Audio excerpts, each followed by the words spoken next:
함께 오늘 말씀 보겠습니다. 오늘 우리에게 주시는 하나님의 말씀은 빌립보서 2장 12절에서 13절입니다. 빌립보서 2장 12절에서 13절. 그러므로 사랑하는 여러분, 여러분이 언제나 순종한 것처럼 내가 함께 있을 때뿐만 아니라 지금과 같이 내가 없을 때에도 더욱더 순종하여서 두렵고 떨리는 마음으로 자기의 구원을 이루어 나가십시오. 하나님은 여러분 안에서 활동하셔서 여러분으로 하여금 하나님을 기쁘게 해드릴 것을 염원하게 하시고 실천하게 하시는 분입니다. 아멘. 잠깐 기도합시다. 사랑의 하나님, 감사합니다. 오늘 말씀을 통해서 주님을 뵙기를 원합니다. 성령님, 이 시간 임재하여 주셔서 말씀을 전하는 이나 듣는 이나 한 영으로 묶어주시고 우리의 머리로, 우리의 생각으로, 우리의 마음으로 주님을 보는 것이 아니라 주님 주신 영으로 주님을 만나는 시간 되게 축복하여 주시옵소서.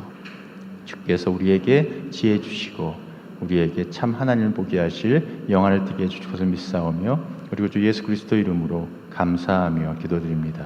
아멘. 이제 여름이 온 것 같아요. 다 덥죠? 네, 좋습니다. 네. 기지개도 피고 또 팬데믹도 또 많이 또 이렇게 야외에서는 마스크도 하지 않아도 된다 그러고 좀 우리가 이제 좀 정상으로 돌아오는 것 같아요. 좋습니다.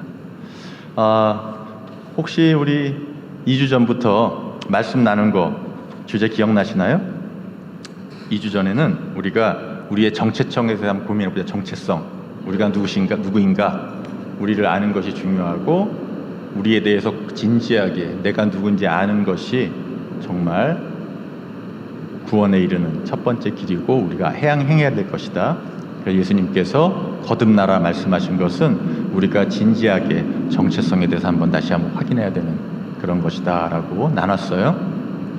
지난주에는 하나님의 일을 한다는 것에 대해 얘기했어요. 하나님의 일을 한다는 것, 우리 생각하는 것, 교회에서 봉사하는 것, 연주하고 찬양하고 그 모든 것들이 하나님의 일을 하는 거지만 정말 중요한 것은 먼저 자신의 구원을 이루는 것, 내가 예수님을 믿는 것, 그것이 제일 중요한 하나님의 일이다 라고 나눴어요. 오늘은 거기에 이어서 하나님의 자녀로 사는 것이 무엇인가, 여기에 대해서 한번 얘기를 해보려고 해요. 하나님의 자녀로 사는 것이 무엇인가. 여러분 하나님의 자녀입니까? 아멘. 자, 여러분 하나님의 자녀이십니까? 네, 맞습니다. 아멘. 우리 하나님의 자녀예요. 여러분 그렇게 하나님 같이 하나님의 자녀답게 내가 대단하고 착하고 선행을 많이 해서 하나님의 자녀가 되셨나요? 물론 아니죠. 물론 아니죠.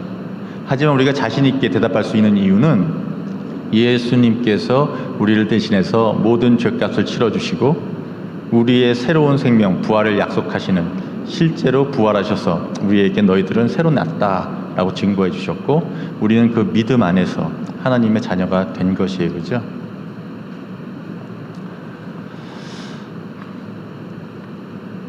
근데 하나님의 자녀로 산다는 것이 어떤 것인가? 성경에 마태복음에 보면 아주 간단하게 예수님께서 직접 하신 말씀이에요. 마태복음 5장 48절이에요. 그러므로 하늘에 계신 너희 아버지께서 완전하신 것 같이 너희도 완전하라. Be perfect, therefore, as your heavenly Father is perfect. 하나님이 완전하시니까 너도 완전해야 돼. 완벽해야 돼. 도전이 되고 때로는 당혹스럽기도 한 말씀이에요. 예수님께서 너희들이 이제 하나님의 자녀지? 그러면 아빠 닮아서 똑같이 돼야 돼. 아빠만큼 돼야 돼. 그 얘기예요. 우리 보통 그러잖아요. 집에 가면 멀리서 이렇게 애가 뛰어오면 누구 집 애구나 알아요. 왜? 생긴 것도 비슷하고 버릇도 비슷하고 말하는 투도 비슷해. 똑같이 우리가 하나님의 자녀면 예수님께서 그러면 네가 아버지라고 부르는 하나님과 똑같아져야 돼. 하나님은 완전하셔. 너도 완전해져야 돼. 라고 말씀하시는 거예요. 여러분 기분 좋습니까? 아니면 부담이 되십니까? 아니면 하나님께 죄송한 마음이 들면서 저는 조금 있다가 완전해질 테니까 노력은 해볼게요 라고 말씀하십니까?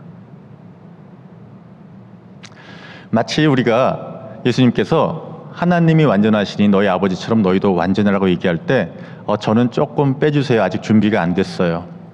저는 아시잖아요. 제가 좀 부족한 거. 그러니까 저는 겸손하게 하나님 반만 따라갔으면 좋겠습니다. 라고 겸손하게 얘기하는 것은요. 엄밀히 말하면 하나님께 겸손한 것이 아니고요. 하나님을 모독하는 거예요. 왠지 아세요? 하나님은 완전하신 것 같은데 완전한 것 같지 않아요 라고 얘기하는 건 똑같기 때문에 그래요.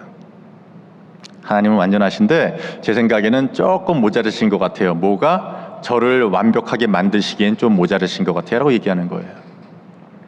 하나님의 능력을 여러분이 여러분의 겸손에 감추어서 믿음의 분량대로 말하는 가운데서 겸손이라는 것을 살짝 착각을 해서 하나님을 인정하지 않는 거죠.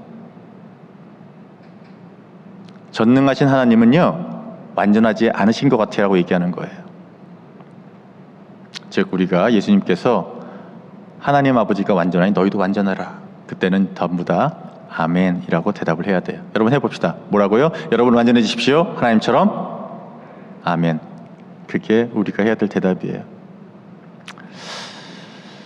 여기에 대해서 사도 바울은 빌립보서를 통해서 조금 자세히 설명을 합니다. 오늘 읽은 본문이에요. 그러므로 사랑하는 여러분, 자, 이 빌립보서는 여러분 알겠지만 사도 바울과 영적인 아들 디모데의 이름으로 빌립보 교회에 편지하는 내용이에요. 즉 빌립보 교회를 개척한 다음에 멀리 떠나 있어요. 하지만 사랑하는 마음으로 걱정되는 교회에 편지를 썼어요. 그래서 여기에 내가 지금 떠나 있다는 내용이 잠깐 나오죠. 자, 여러분은 언제나 순종한 것처럼, 자, 나랑 같이 있을 때 말씀에 순종하고 주님의 뜻대로 산 것처럼 내가 함께 있을 때뿐만 아니라 지금 내가 비록 여러분과 떨어져 있지만 내가 없을 때에도 더, 내가 있을 때보다 더 순종하는 마음으로 또 두렵고 떨리는 마음으로 자기의 구원을 이루어 나가십시오 라고 얘기를 합니다. 자, 사도 바울이 하는 얘기를 잘 들으면 여러분 조금 혼돈스러워요. 저번 주일을 통해서 우리가 하나님의 일을 한다는 것은 예수님을 믿는 것, 하나님이 구세주로 보내신 일을 믿는 것, 예수님을 믿음으로 말미암아 우리가 구원을 받는 것, 그게 하나님을 하는 첫 번째 정말 중요한, 다른 어떤 일보다도 제일 중요한 일이다 라고 얘기했어요. 즉 예수님을 믿으면 우리는 구원을 받고요 하나님의 자녀가 돼요. 그렇죠? 그런데 오늘 사도 바울은 자기의 구원을 이루어 가십시오 라고 얘기를 해요. Continue to work out your salvation. salvation이 한 번에 된 게 아니라 continued, 계속 돼간다는 얘기예요. 이게 무슨 얘기일까? 그러면 예수님 믿었다고 얘기하면 구원을 받은 거야 안 받은 거야? 혼돈스러워요? 여러분 믿음이라는 건 어떨 걸까요? 믿음. 여러분 지금 보이는 이 단상, 이게 나무예요? 아니면 쇠예요? 누가 봐도 이건 나무예요. 그죠? 여러분은요 이것을 나무라고 인정하고 나무라고 믿어요. 재료가. 이것도 믿음의 일부죠. 그죠? 어떤 사실을 봤을 때 내가 인정하는 것, 그건 그거야. 믿음의 믿음. 예수님께서 땅끝까지 나의 증인이 되라고 말씀하셨던 것은 너희가 믿는 내가 하나님의 아들이고 내가 구세주인 것을 니네가 봤지, 경험했지, 그것을 그대로 전해. 즉, 이 단상이 나무로 된 것을 니네 믿는 대로 가서 얘기해. 그 말씀이에요. 그죠? 그렇게 따지면 믿음은 굉장히 어렵지가 않습니다. 그죠? 있는 거 그대로 얘기하면 되잖아요. 믿는 거, 얘기하는 것. 혹시 여기서 나무하고 쇠가 뭔지 헷갈리는 사람이 있을 수 있어요. 그것은 어떤 자신의 의지나 결단의 문제가 아니고요. 조금 인지 능력이 떨어지는 거죠. 그건. 어떻게 보면 믿음의 기반은 사실을 제대로 알아가는 것, 지적 능력에서 시작되는 거예요.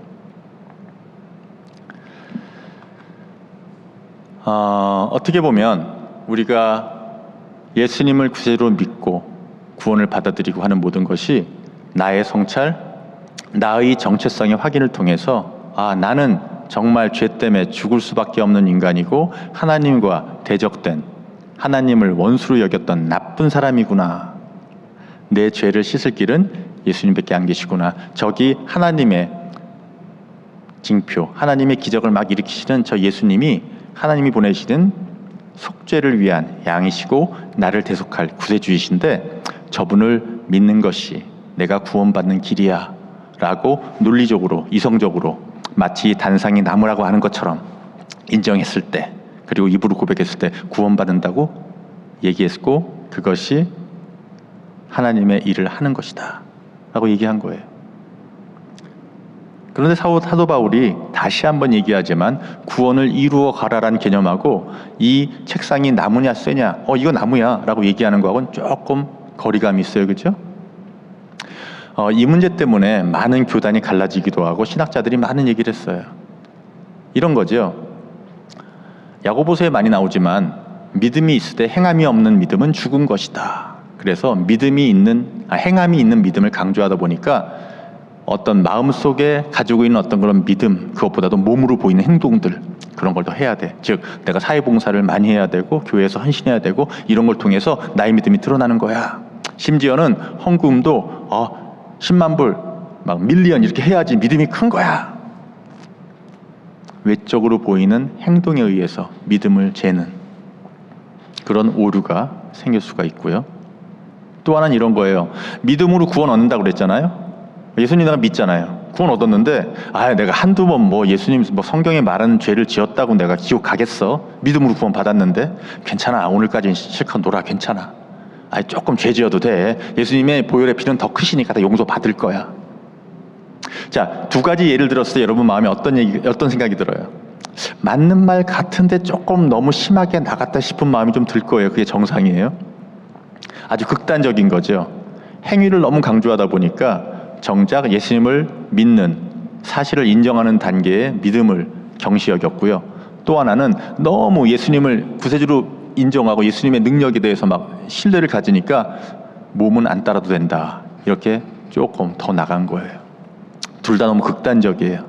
자, 여기서 우리가 느낄 수 있는 게 있어요. 믿음은 물론 예수님을 하나님의 아들로, 구세주로 인정하고 내가 받아들이고 순종하는 마음으로 아멘할 때 받는 것이지만 그것이 믿음의 끝이 아니구다라는 것을 오늘 빌립보서 2장 12절을 통해서 우리가 깨달아야 돼요. 빌립보서 2장 12절에 말하는 사도 바울이 여러분 구원을 이루어 가십시오라고 얘기하는 것은요, 구원이 진행형이라는 것이에요. 왜 그럴까요? 여러분, 내가 어저께 예수님을 믿었다고 오늘 그 믿음을 저버린다면 그럴 수도 있어요. 왜? 내가 잘 예수님을 몰랐기 때문에 대충 알았어. 구원의 의미도 몰랐고 예수님의 어떤 진정한 어떤 분이신지 모르고 그냥 예수님 믿으면 구원 받는다니까 무조건 아멘 아멘. 특히 그 군대에서 초코파이 주면서 이렇게 많이 이렇게 교회로 오라고 많이 해요. 그럼 가가지고 초코파이 먹고 쉬려고 가서 그냥 세례도 받고 이런 경우도 간혹 있어요. 하지만 그 안에서도 하나님은 역사하세요. 그걸 시작으로 여기시는 거예요. 하나님은 네가 잘 모르고 아멘해서 괜찮아. 내가 가르쳐주고 내가 더 너한테 진정한 너의 삶의 정체성과 네가 누군지 그리고 어떤 것이 진정한 구원인지 알려줄 거야 라고 시작하신 거예요. 일을 시작하신 거예요. 어떻게 보면 입으로 예수님을 구세주로 시인하는 그 믿음은요, 시작했다는 거예요. 하나님은 어저께 여러분이 하신 것, 여러분이 한 일과 오늘 하는 일과 내일 하는 일, 즉 어제까지 여러분이 믿음을 가지고 있다가 오늘 실수했다고 너는 탈락, 아니야 내가 한 번 더 봐줄게 내일 잘해, 이러시는 분일까요? 아니면 오늘 내일 한 거 필요 없어, 미래에 잘해야지 내가 인정할게, 이러시는 분일까요? 이런 얘기를 왜 하냐면 생각을 바꿔야 돼요. 하나님의 사고방식은 우리가 가진 사고방식과 틀려요. 무슨 얘기냐면 하나님은요, 미래도 없으시고 현재도 없으시고 과거도 없으시고 다 하나예요. 어렵죠? 하나님은 이런 말씀, 하나님의 시간은 영원한 현재예요. 여기 있는 무장노란 사람이 여러분 나이 때 몇십 년 전에 정말 신나게 클럽 가서 놀고 막 퍼져가지고 막 새벽에 막 길바닥에 너무 누워져 있고 그랬던, 세상하고 친했던 이 사람과 지금 여기서 여러분한테 말씀을 나누고 이 사람과 틀리게 보실까요? 하나님 눈 보시기엔 같은 사람이에요. 같은 시간에 있어. 나누지 않으세요. 왜? 하나님은 어느 시간에나 가실 수 있는 분이고 어느 시간이나 현재로 보시는 분이에요. 조금 머리가 아파질 거예요. 설명 하나 할게요. 여러분, 사각형이 있습니다. 그죠? 이 사각형을요, 이 종이에다가 지금 있으면 한번 그려보세요. 사각형을요 6개를 그려보세요. 아니면 머릿속으로 그려보세요. 사각형을 6개 그렸어요. 근데 아무리 봐도 사각형이 6개라 서로 틀린 조각이야. 그런데 어떤 사람은 하나네라고 얘기를 해요. 어떻게? 큐빅처럼 정육면체 3차원으로 만들어버리면 사각형은 육면이 서로 틀린데 그건 하나야. 그죠? 우리 머릿속에 2차원의 평면에서 3차원으로 넘어가면 2차원만 알고 있는 2dimensional에서 스퀘어였던 것이 in the 3 dimension, it turned out the cubic. 육면체가 되면서 그 6개의 면은요 하나가 되는 거예요. 하나님의 시간을 그렇게 이해하면 돼요. 하나님의 시간은요 미래, 과거, 현재가 떨어져 있잖아요. 우리는 오늘 이 시간을 지나야지, 시간이 1초 지나가지 그 다음 시간으로 가잖아요. 하나님은 안 그러신 분이니까요. 시간을 만드신 분도 하나님이시기 때문에. 좀 더 재미있게 얘기하면 하나님이 Let there be light, 빛을 만드셨을 때 시간은 시작했어요. 우리가 지금 과학적으로도 절대적인 시간은요 광속, 빛의 시간을 초월하는 것도 없고, 아직까지 빛의 시간으로 쪼개면 그 어떤 것도 그 빛의 시간에 따라서 잴 수가 있거든요.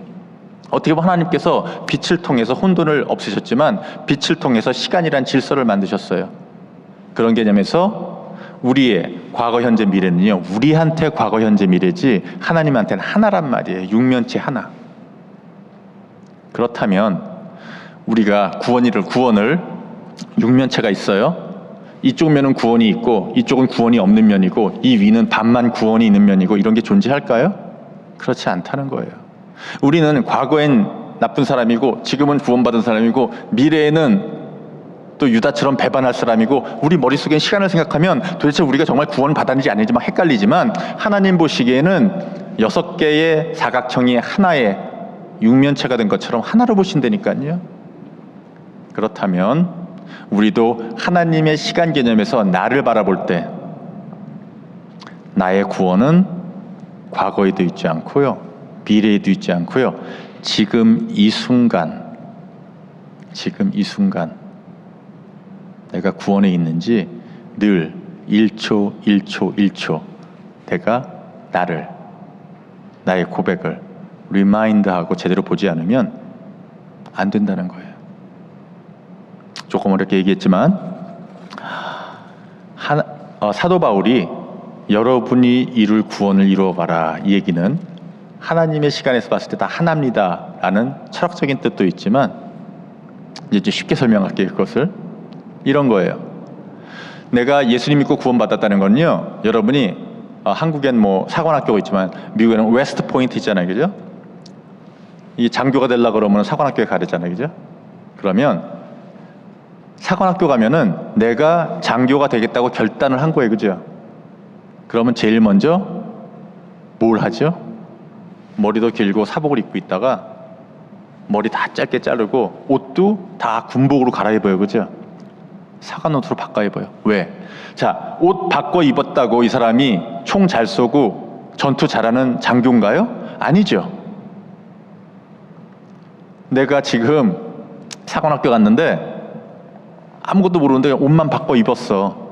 그럼 나한테 그 능력이 있나요? 없지요. 근데 내 신분은 뭐예요? 이제 장교 후보예요. 그죠?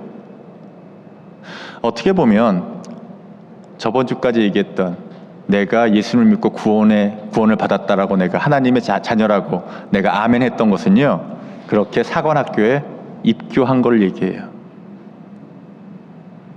그러면 정말 내가 그 자격에 맞게 총도 잘 쏘고 병사들도 거느리고 작전도 할 수 있는 능력을 가지려고 그러면 훈련을 해야 되겠죠. 우리가 구원받은 후에 구원을 이루라는 것은 사관학교에 우리가 들어가서 제복을 입은 다음에 졸업하는 그날까지 계속 사관생 다워져라, 즉 장교 다워져라, 그 말을 하는 거예요, 사도 바울은. 우리가 졸업하는 날은 어느 날이죠? 하나님께서 하늘로 오라고 부르시는 날, 쉽게 얘기해서 죽는 날, 육신의 몸이 죽는 날. 그날까지 여러분들은 사관학교에 입소한 것처럼 훌륭한 장교가 되기 위해서 살아가야 된다는 뜻을 말하는 거예요. 즉 한 번의 나의 고백이, 믿음의 고백이 구원을 주지만 그 구원은 일회성, 한 번의 문답, 시험 보고 끝나는 게 아니고요, 여러분 남은 모든 삶을 통해서 이루어져 가야 된다는 걸 사도 바울은 얘기한 거예요.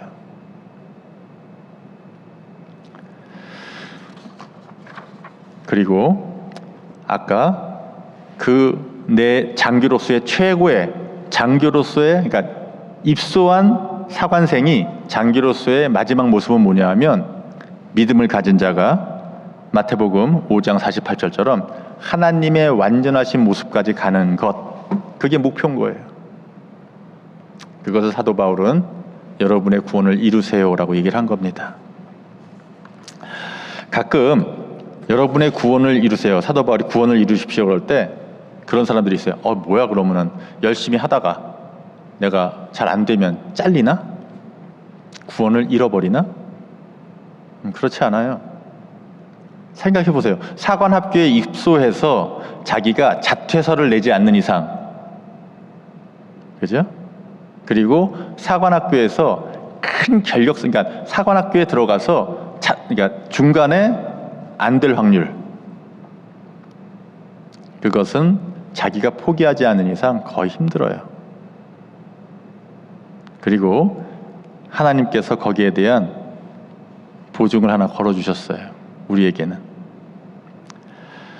자, 우리가 하나님의 자녀로 산다는 것, 거룩해지고 완벽해진다는 것을요, 어떤 사람들은 내가 이제 하나님한테 일단 필기시험을 합격했으니까 실기시험을 통해 가지고 죽는 날까지 구원을 이루지 않으면 내가 천국을 못 가는구나 라고 생각하는 좌절하는 사람들이 있어요. 좌절하는 사람들. 제가 여러분한테 말씀드리고 싶은 것은 좌절할 필요가 없다는 거예요. 그 수많은 좌절을 하나님께서는 이미 아시고 있다는 거거든요. 이미 아세요, 여러분이. 하나님이 완전하게 가는 것을 여러분 힘으로 못할 거라는 걸 아신단 말이에요. 그것을 우리는 언제 알았어요? 에덴 동산에 아담과 하와, 우리의 할머니가 하나님께서 선악과를 주시고 이것만 먹지 않으면 너희들은 영원히 살 거야, 이것만 먹지 않으면 너희는 영원히 살면서 나와 함께 낙원에 행복할 거야. 근데 하나님은 처음부터 그것조차 우리가 지키지 못할 것이라는 것을 아셨죠. 그래서 이미 같은 시간 프레임 안에서 예수님은 이 실패한 자들을 구할 계획을 가지고 계셨고 하나님과 같이 협력하셔서 우리를 위해서 몸으로 오셨죠.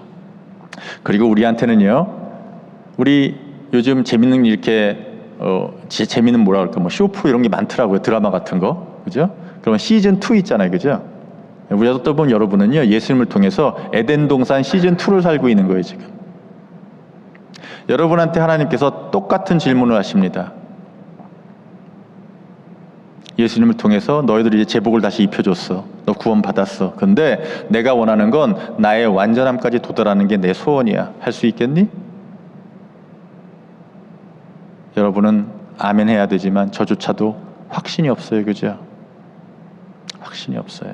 왜? 우리가 얼마나 나약한지 알기 때문에. 때로는 우리가 열심히 내 규칙을 세우고 열심히 해서 막 꾸역꾸역 참아가지고 성경에 나오는 걸 다 하려고 노력하는 경우도 있어요. 그래서 남보다 한두 개 더 많이 하면 난 쟤보다 나아, 그러면서 쟤보다 난 한 단계 위 같아 라고 생각할 수가 있어요. 여러분, 거룩해지는 삶, 장교로 가는 삶에서 주의해야 될 게 두 가지가 있습니다. 하나는 아까 첫 번째 얘기했던 좌절하는 거예요. 좌절하는 거. 실제로 제가 대학교 1학년 때 수련회 가서 은혜를 받고 1년 교회 생활을 열심히 했어요. 난 구원 받았대요. 너무 신났어요. 그리고 죄에서 벗어났기 때문에 죄에서 자유롭다고 얘기를 해서 너무 신났어요. 그런데 성경 공부를 하고 교회 생활을 하면서 점점 내가 힘들어지는 거예요. 나는 이제 신입생인데 애들이랑 클럽도 가고 좀 마시고 담배도 피우고 다 하고 싶은데 이 교회에서 특별히 막 하지 말라는 것 같지 않은데 분위기가 하면 안 되는 분위기야. 여기는 막 갈등이 생기잖아요, 마음에. 이거 어떻게 해결하지, 이걸? 그렇다고 뭐 교회 뒤풀이를 뭐 소주방 가자고 얘기할 수도 없고. 나는 분명히 하나도 변하지 않았는데 교회에서 내가 변했대. 나 아무것도 안 변했는데. 마치 이런 거예요. 사관학교 들어갔는데 뭐 다 총 쏠 줄도 모르는데 총 쏠 수 있대, 막 이런 느낌.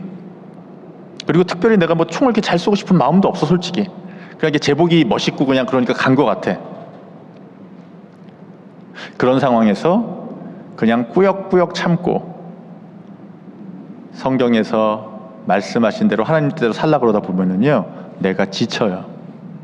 내가 지쳐요. 왜? 내가 내 노력으로 그것을 이루려 했기 때문에. 하나님의 스탠다드는 이 정도인데 나의 어떤 의지는 요만큼밖에 안 되는데 할 수 있다고 착각을 하거든요. 그래서 대부분 빨리 예수님 믿고 빨리 인정했다가 빨리 교회를 나가는 게 바로 그런 케이스예요. 좌절 때문에. 이거 처음부터 안 되는 거구나. 나 이거 왜 시작했지? 왜 안 되는 걸 하라고 그래? 좌절을 해요. 두 번째는 열심히 해요. 막 남들 막 성경 공부 한 번 빠질 때 안 빠지고 열심히 해가지고 남들이 봐도 막 쟤는 막 모범생이야, 막 스스로도 막 뿌듯해. 막 나 교회 생활 잘하고 있어 요즘. 막 뭐 팀장도 하나 하고 있어. 막 그러면서 점점 어떻게 되는 줄 아세요? 하나님의 영역까지는 안 갔지만 쟤네들보단 내가 좀 나아. 점점 마음에 교만이 쌓입니다. 거룩해지는 과정에서 우리가 착각하기 쉬운 게 좌절로 넘어지는 것과 교만이 쌓여가는 거예요. 둘 다 하나님이 원하시는 변하는 과정이 아니라는 거예요. 하나님은 그런 거 생각하지 않으세요. 거기에 사도 바울은 그것을 염려해서 오늘 읽은 말씀 중에 12절에 더욱더 순종하여, obey, 순종해라라고 해요. 순종해라. 이게 무슨 말일까요? 정말 중요한 단어예요. 네가 이룰 수 있는 완전한 모습, 네가 구원에 이루려는 어떤 것은 네 힘으로 아무것도 안 돼. 너는 오직 너의 어떤 모든 욕심, 너의 욕망, 그게 좌절이든 교만이든 다 내려놓고 예수님이 너의 악한 모든 옛사람과 함께 죽으셨기 때문에 이제는 너는 없는 거야. 너는 없는 거야. 내 존재가 없어요. 뭐 불교에서 뭐 무소유에다가 뭐 자아도 없다 그러고 어떻게 보면은 다 성경에 있는 말이에요. 내가 없어요. 나란 존재가 없어요. 주님의 뜻에 네가 순종하는 그 마음을 품을 때 네가 그렇게 차곡차곡 갈 수 있어 라고 사도 바울은 말씀하시는 거예요. 여기까지 얘기해도 피부에 안 닿을 거예요. 성경 말씀은요 이런 거예요. 내가 직접 체험하고 시도해보고 겪어보지 않으면요 그냥 막연해요. 그런 얘기가 있대는데 뭐 순종하려는데 내 마음이 순종하고 싶지 않은데 어떻게 순종을 해? 뭐 이렇게 시작을 하는 거예요. 경험이 있는 사람은 내가 무슨 얘기를 했는지 알지만 모르는 사람도 알아두는 게 좋아요. 자, 다음으로 내 설명을 할게요. 내가 지금 짚고자 하는 것은 구원을 이루려는 것이 구원을 잃는다는 뜻도 아니에요. 내가 중간에 어떻게 실수하고 또 내가 다른 곳을 봐서 잘못된 길을 가더라도 내가 그것으로 탈락된다는 뜻이 아니다. 내 마음이 하나님을 향해서 걸어가는 그 순종의 믿음, 거기서 계속 올라가는 것이다. 그리고 주의할 것은 교만과 좌절이다. 거기까지 얘기했어요. 자, 이제 13절을 봅시다. 하나님은 여러분 안에서 활동하셔서 여러분으로 하여금 하나님을 기쁘게 해드릴 것을 영원하게 하시고 실천하게 하시는 분입니다. 이게 참 중요한 구절이에요. 여러분이 이룰 하나님이 명령한 자기의 구원을 이루라고 말한 사도 바울의 그 완전해진 하나님에 도달하는 것은 네가 이루는 게 아니야. 네가 순종해서 모든 것을 하나님께 의탁할 때, 의탁한다는 건 하나님께 의지한다는 거예요. 모든 것을 전적으로. 그럴 때 네가 하는 게 아니라 하나님은 네 밖에, 하나님 하늘에도 계시지만 네 안에도 계셔. 성령님이 오셔서 임재하십니다. 하나님은 모든 계획을 세우시고요, 성령님은 내 안에 오셔서 계속 나를, 이런 거예요.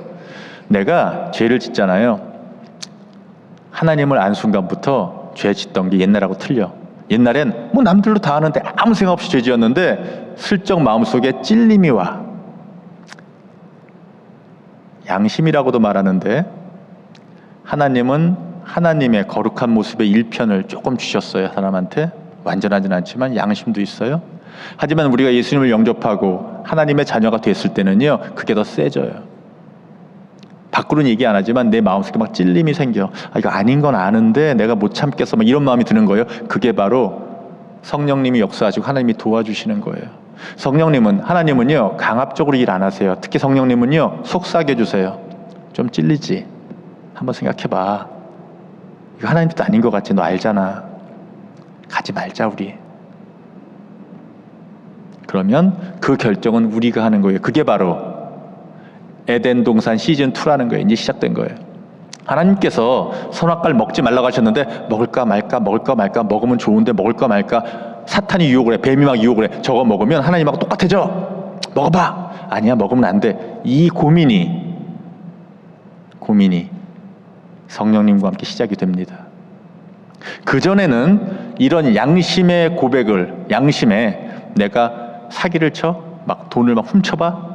이것을요 할까 말까를 자기 양심에 비춰서 했다 그러면 구원의 믿음이 생긴 다음부터는 하나님 앞에 비춰서 하지 말지 안 할지 시작되는 거예요. 큰 차이입니다. 내가 후회하는 거하고, 그죠? 내가 회개하는 건 굉장히 틀린 거예요.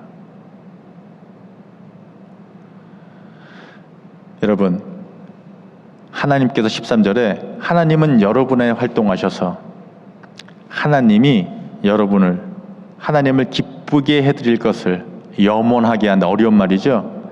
내가 그것을 염원, 즉 내가 will, hope, 그것을 바란다는 거예요. 내 마음속에 하고 싶은 마음을 주시고 하나님처럼 되고 싶은 마음을 주시고 그 다음에 실천하게 한다. God who works in you to will and to act in order to fulfill His good purpose. Good purpose 또는 good pleasure라고 번역되어 있어요.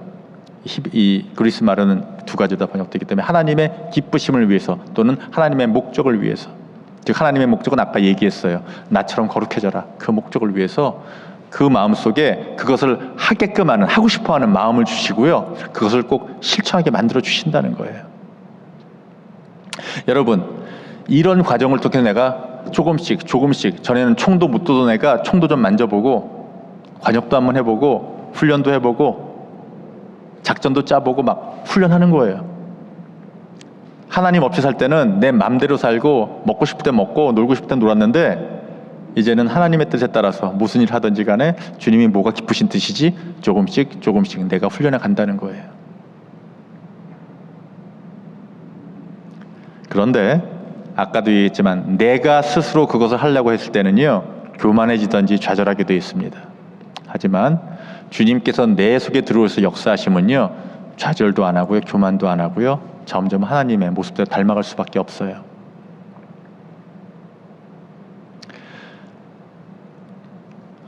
C.S. 루이스라는 변증학자가 있죠. 굉장히 유명하죠. 그분이 이렇게 표현을 했어요.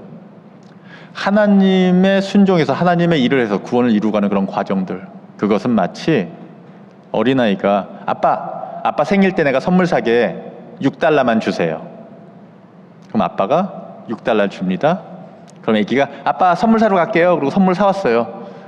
다행히 얘가 가가지고 뭐 사탕이나 뭐 딴 거 지 거 안 사고 좀 아빠 거 $6짜리 그대로 사왔어. 그죠? 그럼 아빠가 어휴 잘됐다, 내가 $6 벌었다, 기뻐할 아빠가 있을까요? 아니에요. 아버지가 $6을 줬기 때문에 얘가 그걸 한 거예요. 그죠? 우리가 거룩해지는 것은 그렇다는 거예요. 하나님께서 능력 주시고 의지 주시고 다 주셨는데 그것을 이루는 것은 내가 자랑할 게 아니라는 거예요.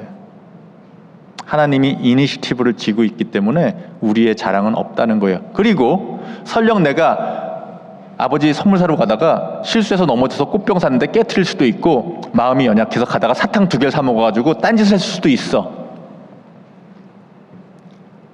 하지만 그것조차도 아버지는 감싸주실 수 있는 분이라는 거예요. 즉, 내가 실망해도 다시 아버지를 바라보라는 뜻이에요. 여러분, 사람이 죽어서 저 하늘에 있는 하나님 곁에 있는 천국에 가기 전까지는요, 사람의 완전이라는 것을 이렇게 생각하시면 돼요. 우리 몸이 한 번도 감기 안 걸리고 한 번도 안 다치고 깨끗하게 평생 사는 사람이 있어요? 없죠. 언젠가는 병 걸리고 아프고 입원하고 찢어지고 깨지고 꼬매고 다 해봤어요. 그죠? 그런데 하나님을 믿고 구원받은 자들은요, 약을 주고 음식을 먹으면요 힐링이 돼. 낫는 사람들이에요. 근데 구원받지 못한 사람들은 그냥 썩어서 죽어요. 힐링이 안 돼. 이 땅에 살 때 우리의 신앙도 그거예요. 믿음을 갖는데 우리가 거룩해진다는 뜻은요, 우리가 실수도 안 하고 죄도 안 짓고 완벽하다는 뜻이 아니고요, 그럼에도 불구하고 우리가 하나님께 소망을 두고 하나님께 힘을 얻을 때 고쳐진다는 거예요. 고칠 능력이 생긴다는 거예요. 우리의 능력이 아니라 하나님의 능력이 우리한테 임한다는 거예요. 이 모든 과정이 사도 바울이 우리한테 여러분 구원을 이루어 가십시오라고 얘기한 거예요. 이렇게 또 비유할 수 있어요. 하나님께서 여러분 안에 임하셔서 의지 주시고 힘을 주셔가지고 해주신대. 그러면 이렇게 생각하죠. 그럼 나 아무것도 안 할 거야. 하나님 다 하시니까. 나 아무것도 안 할 거야. 하나님 이루시니까. 이걸 비유하고 싶어요. 전 축구를 좋아하는데 가끔 이제 프리미어리그 손흥민 얘기 나오면 좀 신나요. 막 언제는 막 드리블 해가지고 80m도 가서 넣고 막 3골 4골도 막 한 경기에 넣고 막 신나요. 그런데 이 손흥민 선수를 보면은 좀 감동스러운 게 손흥정 아버지 얘기를 빼올 수가 없잖아요. 그죠? 손흥민 선수가 훌륭한 축구 선수가 될 수 있었던 건 훌륭한 아버지가 계셨기 때문에 그런, 누구도 인정하는 거예요. 그죠? 왜? 아버지가 트레이닝 시키고 어렸을 때부터 훈련하고 유학도 보내고 아버지가 하셨어요. 그죠? 아버지의 전폭적인 희생과 지원이 없었으면 그 자리에 못 갔단 말이에요. 자, 손흥민 선수가 지금 프리미어리그에서 좋은 성적을 거두고 훌륭한 선수가 된 것이 이 아버지 혼자 하셨습니까? 아니면 손흥민 혼자 노력했습니까? 아니죠. 둘이 같이 함께 일하지 않았으면 이루어질 수 없는 거예요. 손흥정 코치가 아들한테 훈련시키고 막 했어. 근데 아버지가 나 잘 아니까 손흥민이 축구도 안 하고 공도 연습도 안 해. 가만히 있을 거야. 나 유명해지겠지. 절대로 일어나지 않죠. 그죠? 그런데 손흥민 선수가 아버지같이 훌륭한 코치가 없이 혼자서 열심히 막 공만 차고 열심히 해서 막 지 힘으로. 그래도 조금 안 될 것 같아. 그죠? 어느 정도는 됐겠지만 마치 그런 거예요. 하나님은 우리가 예수님을 구주로 영접할 때 우리한테 거룩해지려는 의지를 주시고 능력을 주시고 서포트해 주세요. 그런데 거기에 손흥민 선수처럼 내가 호응해서 열심히 운동해야 되는 것, 그것을 사도 바울은 순종이라는 두 단어로 얘기합니다. 순종, obey. 하나님 뜻에 네가 순종하면 이루어져. 우리한테는 손흥정 감독보다 비교도 안 되는 완전하신, 완벽하신, 전능하신 하나님, 우리 아버지란 말이에요. 우리 아버지는 우리의 능력, 우리의 장점, 단점 다 아세요. 그리고 코치해 주십니다. 그리고 힘내라고 용기 주세요. 우리가 할 것은 그 하나님을 믿고 주님의 뜻대로 매일 순종하며 나가면 하나님의 뜻을 이룰 수도 있다는 거예요. 거룩해질 수 있다는 거예요. 쉬운 건 아니에요. 쉬운 건 아니에요. 하지만 불가능하지도 않아요. 그게 거룩해지는 거예요.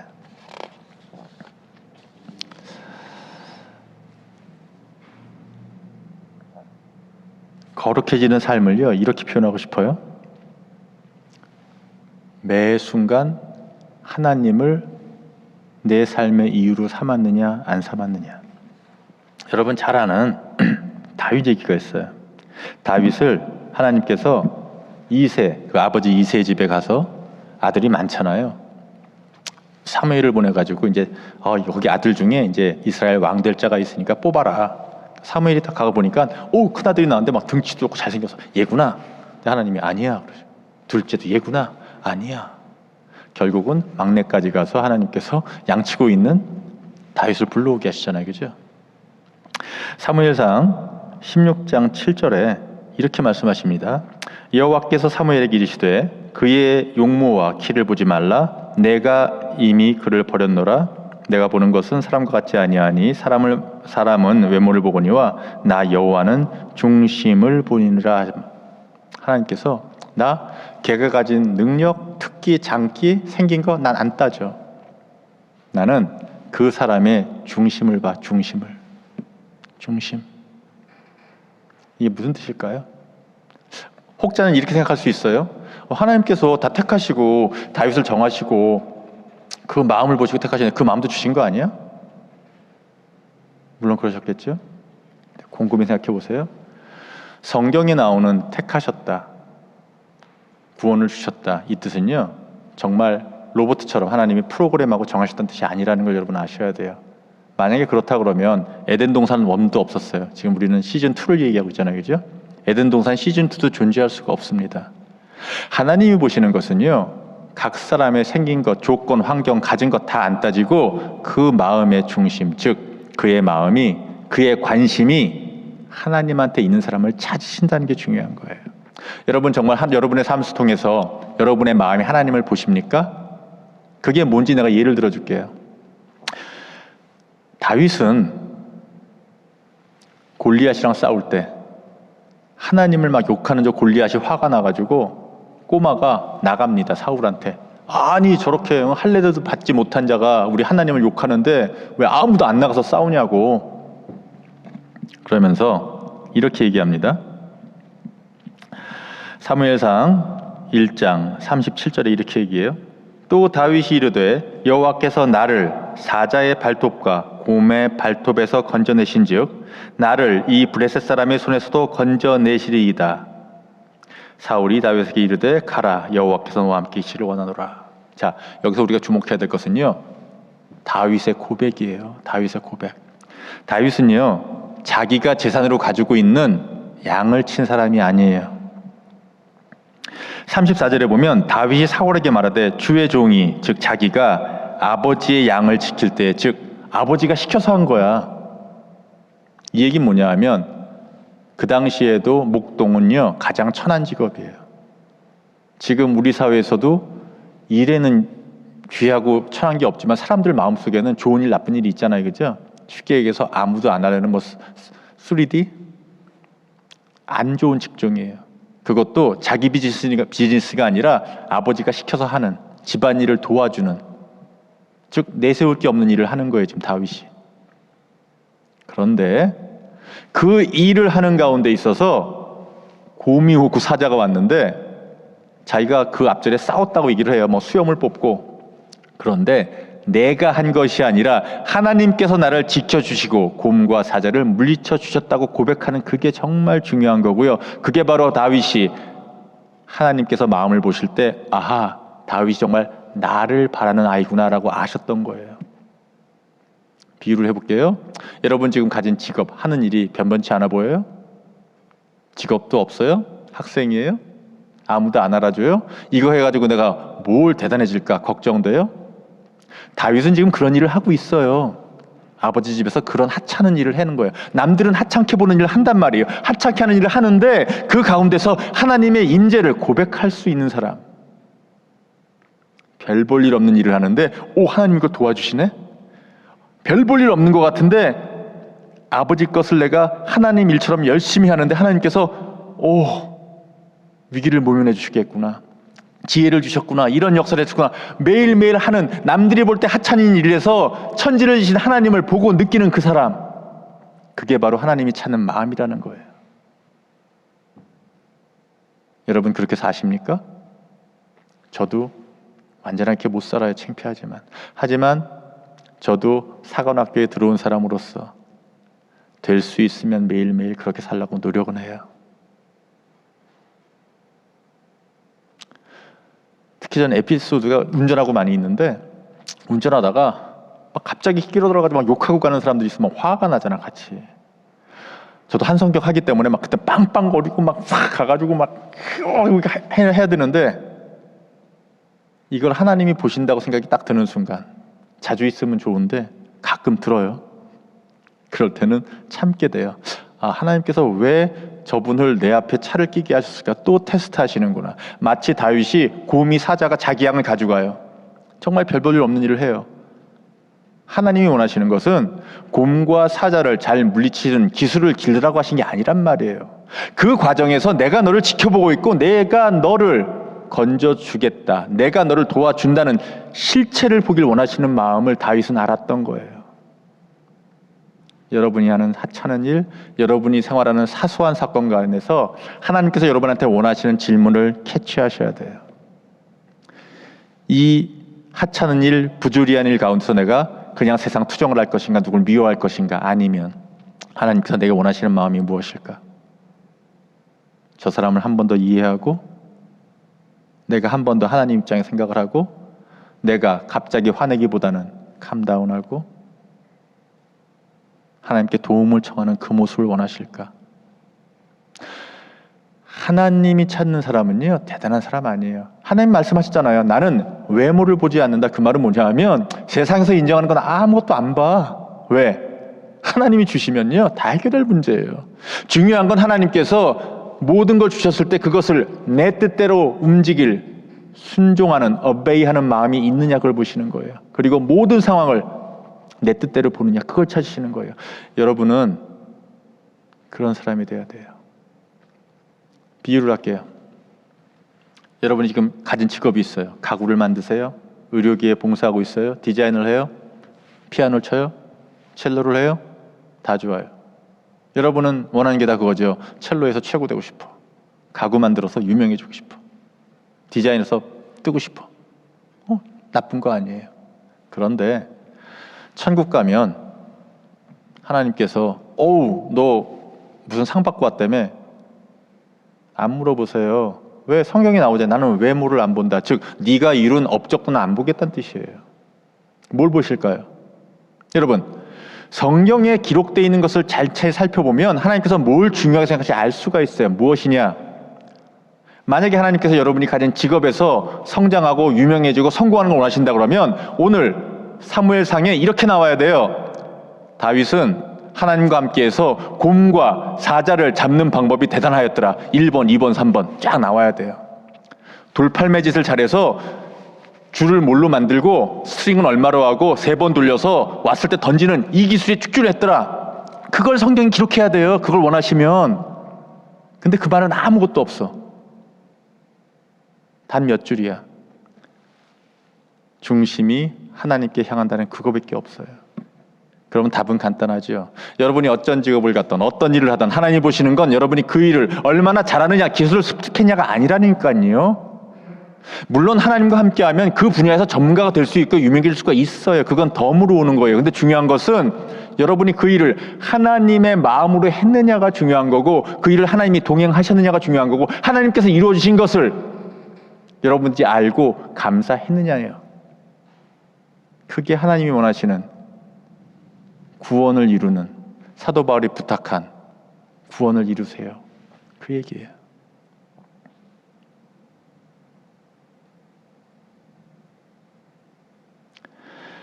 하나님은 여러분께서 이 땅에서 훌륭해지는 것 안 원하시는 분 아니에요.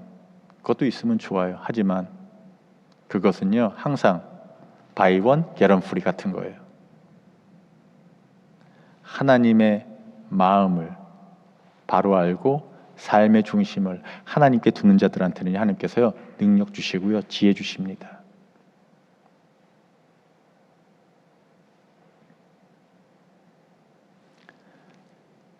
사도 베드로? 배운 적 없어요. 어부예요. 어부가 뭘 많이 배웠겠어요. 근데 복음을 전하시잖아요. 그 능력을 주신다니까요. 여러분이 세상에 선한 영향을 끼칠 정도로 훌륭한 장교가 되게끔 만드신다니까요. 어떨 때? 여러분이 영원하신 하나님의 시간표 안에서 과거, 현재, 미래도 없이 매 순간 현재인 하나님과 맞춰서 매 순간 하나님과 마음이 맞아 있다면 여러분의 인생 마지막에 큰 육각형이 나올 때는 구원받은 자의 멋있는 퍼펙트한 모습으로 하나님께서 기뻐하실 거예요.